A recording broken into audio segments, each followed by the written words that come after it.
Hello, CLAT PG aspirants. Welcome to Vidigya After College. As you know, CLAT 2026 is just around the corner. So, it is very much important that you know the most relevant Supreme Court cases of 2025. That's why we are bringing for you this series जिसमें हम discuss करेंगे जितने भी 2025 के relevant judgments है वो और उसके साथ you can get the PPD for the same. So, let's start with the discussion.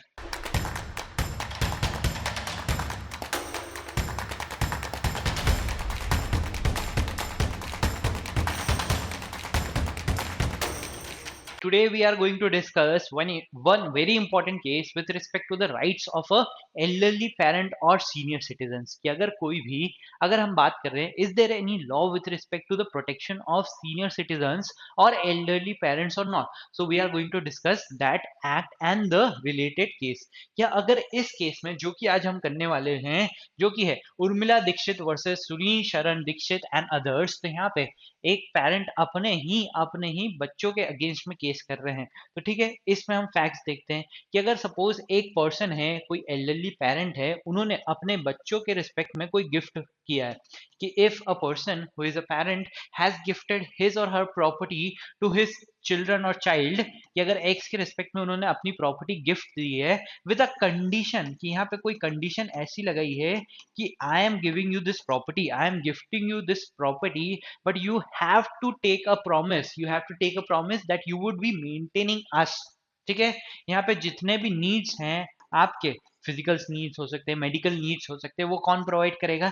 X would be providing this physical और other needs to the person A. So if a parent और a senior citizen has transferred his property in respect of a person, कि उनके respect में हमने transfer की है with a condition that this person would take care of this elderly person, तो इस condition के बेसिस के ऊपर अगर सपोज ये जो एक्स पर्सन है ये कंडीशन फुलफिल ना करे कि मैंने तो गिफ्ट करी, जब ये गिफ्ट का जो डीड है वो बन गई, उसके बाद में अगर रजिस्ट्रेशन कराया, उसके बाद में now x is denying his duty to maintain a person, so what action can be taken by a against x? क्या x के अगेंस्ट में a ये बोल सकता है कि ये जो मैंने आपको प्रॉपर्टी गिफ्ट करी थी, ये जो प्रॉपर्टी गिफ्ट करी थी, अब ये गिफ्ट को मैं निगेट करना चाहता हूँ एंड जो प्रॉपर्टी है वो वापस लेना चाहता हूँ, कैन ही डू सो? सो हमारा जो केस है इसी के ऊपर है कि अगर हम बात कर रहे हैं आपका मेंटेनेंस का, कि एक एक्ट है maintenance and welfare of parents and senior citizen act of 2007, इसका हम एक सेक्शन देखेंगे, सेक्शन 23. उसमें ये आपको राइट देता है, जिसमें ये राइट क्या देता है कि अगर जो भी पर्सन है जिसने किसी प्रॉपर्टी को गिफ्ट दिया है उनके चिल्ड्रंस को, अगर ये प्रिटेक्स पे दिया है या ये कंडीशन पे दिया है कि that person would take care of him और हर, अगर वो ऐसा नहीं करता है, that the person has, the senior citizen और the parent has the right to get this deed negated or get it void. ठीक है, so starting with this fact, same facts यहाँ पे भी आपको मिलेंगे कि अगर see Urmila Dixit an elderly mother had transferred her property to her son Sunil Sharan Dikshit in 2019 with the expectation of proper care and maintenance. So he she has transferred or she has gifted this property only on the pretext that the son would take care of him or her. After the transfer, Sunil allegedly neglected his mother, leading her to seek intervention through the maintenance tribunal. तो यहाँ पे specific tribunals are constituted under this 2007 Act, जिसमें जो भी आपको remedy under the Act चाहिए आप कहाँ ले सकते हैं? ट्रिब्यूनल में ले सकते हो. Which initially ruled in her favor, ordering cancellation of the property transfer. कि यहाँ पे जो property transfer हुई थी by Urmila to the son Sunil, वो क्या कर दिया हमने? negate कर दिया. It has been declared void. Now, the decision was upheld by the collector and the single judge of the High Court, but reversed by the division bench, and then the matter came before the Supreme Court. Gift deed was unconditional and the tribunal lacked authority to cancel it. So the matter before the Supreme Court was कि यहाँ पे जो gift deed है, ये जो transaction deed है, क्या उसको हमको वैलिड मानना चाहिए, यही इसको हमको वॉइड डिक्लेयर कर देना चाहिए on the basis of section 23 of the 2007 act. ठीक है, so this was the main issue before the court.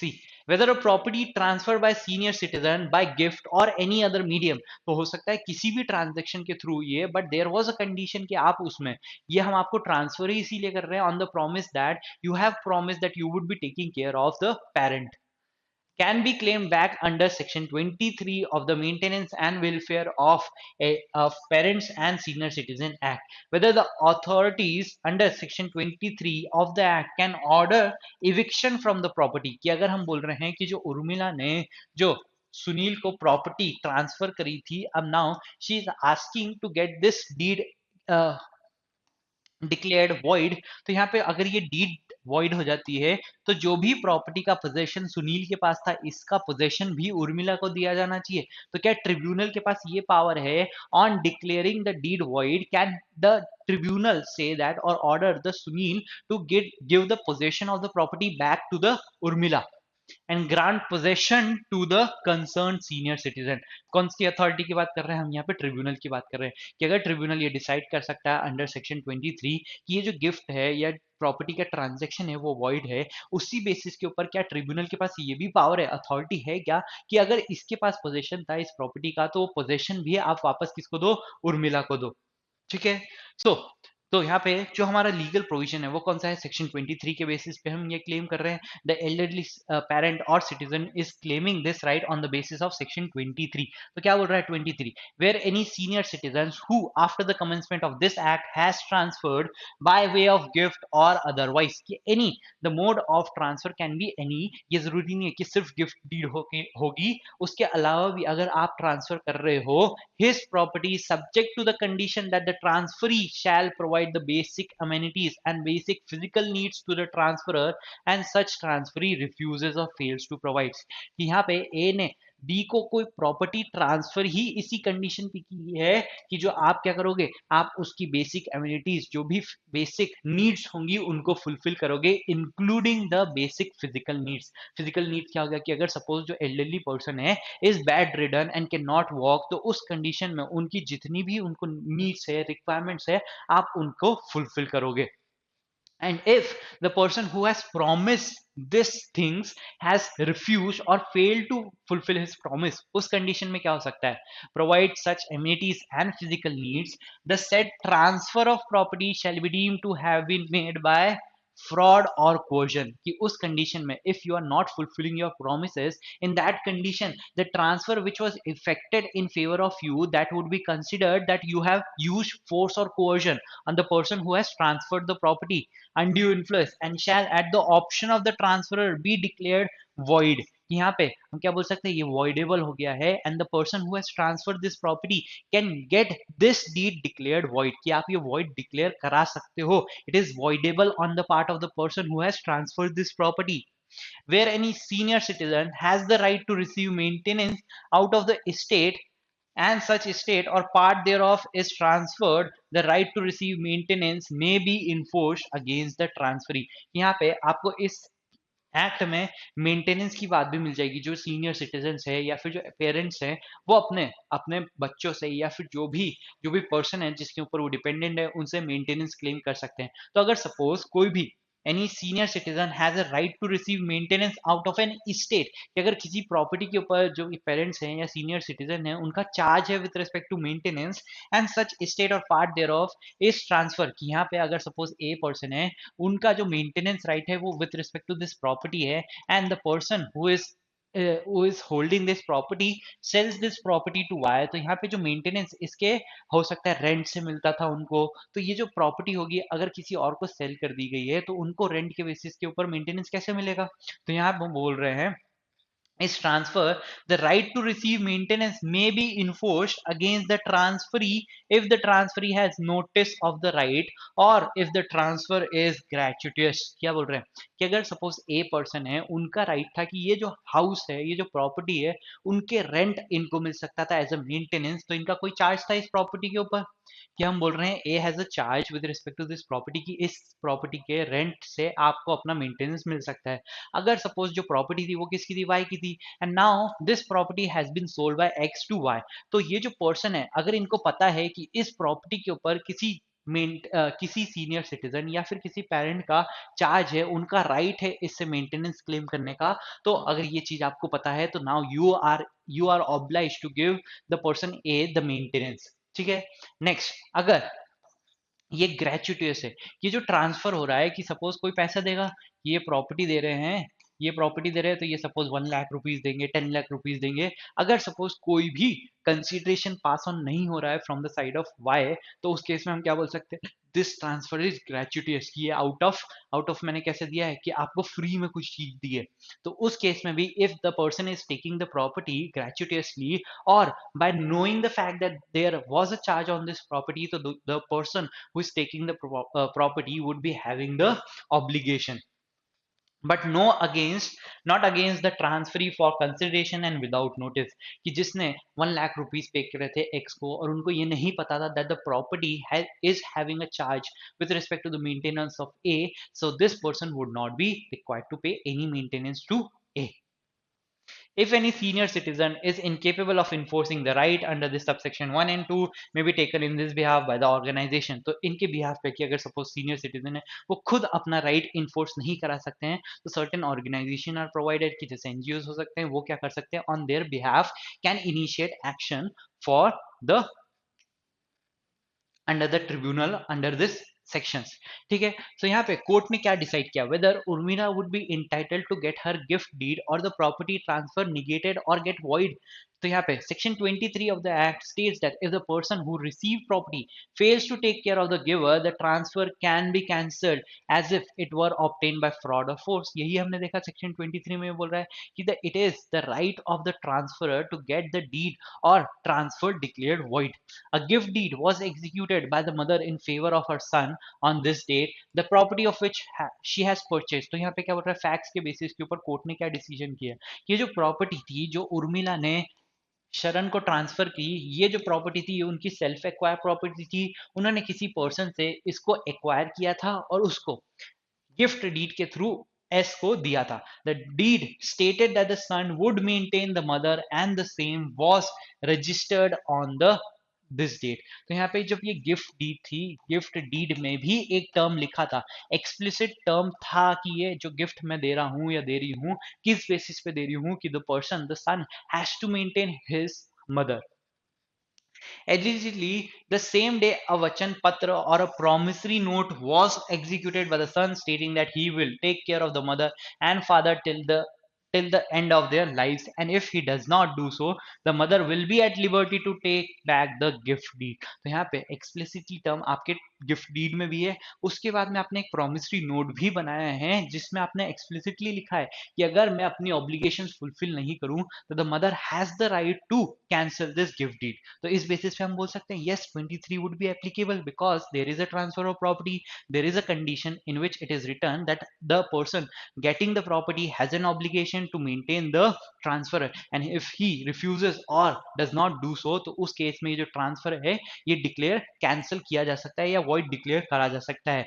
So the two judge bench of the Supreme Court upheld the decision of the single judge bench of the High Court and authorities below and cancelled the gift deed because the conditions in the gift were not complied with। The court also ruled that authorities, while exercising jurisdiction under the section 23 of the act, can order possession to be transferred। तो यहाँ पे हमने section 23 पढ़ा जिसमें आप क्या कर रहे हो, प्रॉपर्टी का जो ट्रांसफर है उसको void डिक्लेयर करा सकते हो, but the section 23 does not explicitly state that the tribunal would be having the authority कि ये जो गिफ्ट डीड मैंने वॉइड की है इस बेसिस के ऊपर अगर कोई ट्रांसफर हो चुका था, कोई पोजेशन ट्रांसफर हो चुका था ट्रांसफरी को, तो ये पोजेशन भी वापस दिया जाए ट्रांसफरर को। तो यहाँ पे सुप्रीम कोर्ट ने एक्सप्लेन कर दिया कि जो भी 23 है, सेक्शन 23 में ट्रिब्यूनल के पास पावर है कि ये ट्रांसफर डीड को या ट्रांसफर को वॉइड डिक्लेयर कर सकते हो आप।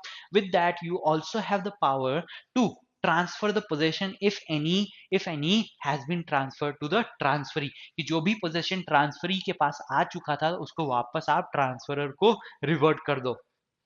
ठीक है। In S Vanita versus deputy commissioner Bengaluru urban Bangalore Urban District and other 2025 Supreme Court, this court observed that tribunals under the Act may order eviction if it is necessary and expedient to ensure the protection of the senior citizens. Therefore, it cannot be said that the tribunal constituted under this Act while exercising the jurisdiction under Section 23 cannot order possession to be transferred. कि इस case में हमने ये recognise किया था कि अगर suppose आपके पास पावर है कोई ऑर्डर देने का तो उसमें necessity the person should be evicted, तो वो आप कर सकते हो. So here also if the tribunal has the authority to declare the deed or the transfer to be void, the tribunal also has the authority to evict that person from the property and give the possession back to the transferor. कि अगर suppose ये person जो है जो person S है वो property को नहीं छोड़ रहे हैं तो इविक्शन ऑर्डर भी उनके अगेंस्ट हो सकता है और उनसे लेके हम प्रॉपर्टी किसको दिलवा सकते हैं, उर्मिला को दे सकते हैं. तो ये कौन कर सकता है,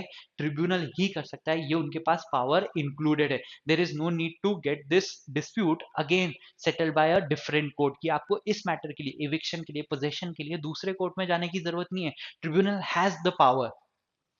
This would defeat the purpose and objective of the Act, which is to provide speedy, simple, and inexpensive remedies for the elders. कि अगर सपोज हम बोले कि सेक्शन 23 में ट्रिब्यूनल्स के पास ये पावर है कि वो गिफ्ट डीड को या ट्रांसफर को वॉइड डिक्लेयर कर सकते हैं, but with respect to the possession of the property you have to file a suit with respect to this. तो उस केस में तो आप जो एल्डर पर्सन है उसको एक बार ट्रिब्यूनल के पास जाना पड़ेगा, फिर उसके बाद suit possession with respect to the suit of recovery of possession they have to go before the court. तो ये क्या करेगा, ये आपका जो स्पीडी ट्रायल था, जिस स्पीडी मैकेनिज्म बनाने के लिए आपने एक्ट को इनैक्ट किया था उसको तो पूरा का पूरा विशिएट कर देगा. So for this purpose we are saying that if the tribunal has the power to declare a deed to be void, it also has the power to with respect to the recovery of the possession of the property.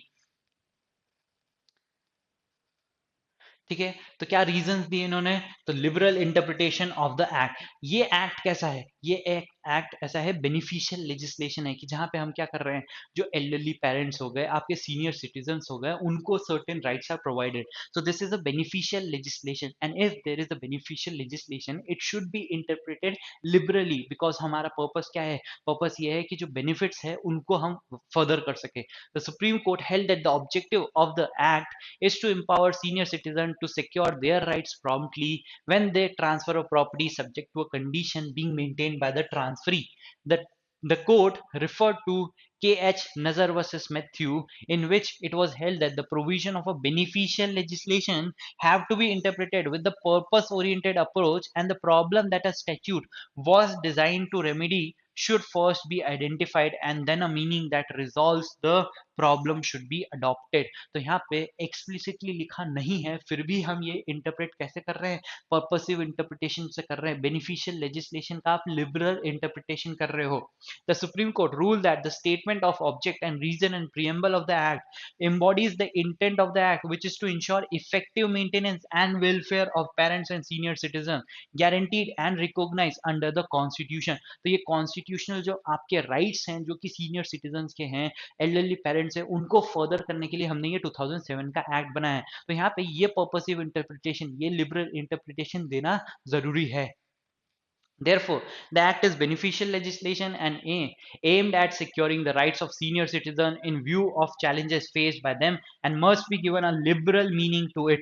The court observed that it is the social obligation of children to maintain the parents when they need them, and it is bound by the Constitution to advance the cause of social justice pertaining to maintenance of the parents and parents और wife. तो simply क्या बोल रहा है, क्या जो moral obligation है उसी को कॉन्स्टिट्यूशनल ऑब्लिगेशन मानते हुए और उसी को हम फर्दर इस स्टैट्यूटरी ऑब्लिगेशन मानते हुए हमने इंटरप्रेट किया है. और 23 का एप्लीकेशन कब हो सकता है, दो कंडीशन रिक्वायर्ड है कि आपने ट्रांसफर ऑफ प्रॉपर्टी किया है और इस कंडीशन पे क्या, there has to be a condition mention in the deed कि यहाँ पे क्या रिक्वायरमेंट थी कि the person to whom the property is transferred has taken an obligation that he would be maintaining or providing the maintenance to the elderly parent or senior citizen. The Supreme Court, after scrutinizing the gift deed and promissory note, held that the two ingredients necessary for the application of Section 23 as propounded in Sudesh Chikara versus Ramti Devi, the transfer should have a condition attached to it. क्या बोल रहे हैं, transfer होना चाहिए और condition होना चाहिए.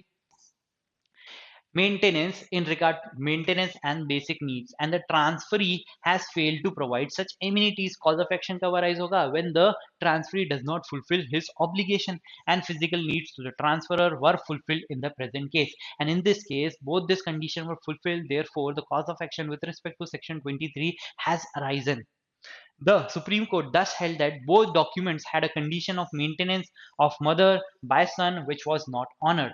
The Supreme Court held that the purpose of the Act is to provide speedy, simple, and inexpensive remedies for the elderly, and therefore the authorities under Section 23 have the power to order eviction and grant possession. So simply यही बताया गया है कि the person has the power, the tribunal has the power to evict that person also. ठीक है, तो recovery of possession भी हो सकता है, आप इविक्शन भी कर सकते हो, ट्रिब्यूनल हैज दिस पावर. तो सिंपली ये किसके रिस्पेक्ट में था? ये 2007 एक्ट है, maintenance of senior citizens act है, उसके बारे में. ठीक है, सो ये था आज का judgment. I hope it was helpful for you. Download the PPT for the same. और अगर आपको ऐसे ही वीडियोस और देखने हैं तो सब्सक्राइब करें हमारे चैनल को विदिज्ञ after college. Best of luck.